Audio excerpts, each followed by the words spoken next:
আজকের মেনুতে পালং শাক, কুমড়ো, আলু, কাঁচা লঙ্কা দিয়ে পাঁচফোড়ন ফোড়ন দিয়ে পালং শাক করেছি, একটু মিষ্টি দিয়ে নামিয়েছি। কচুরলতি করেছি, শুধু কচুরলতি। আর ডিম আলু কুচিয়ে করেছি। ডিমটাকে লাল লাল করে ভেজে আলু দিয়ে মাখা মাখা করে নামিয়েছি। ডিমের ঝাল করেছি।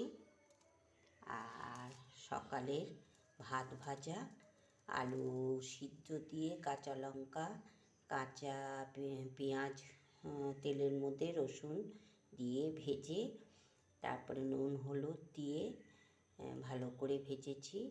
কাঁচা পেঁয়াজ পাশে দিয়ে রেখেছি। এই সকালের মেনু, দুপুরবেলার খাবারের মেনু। আর এই ভাত ভাজাটা সকালে খাবে ছেলে।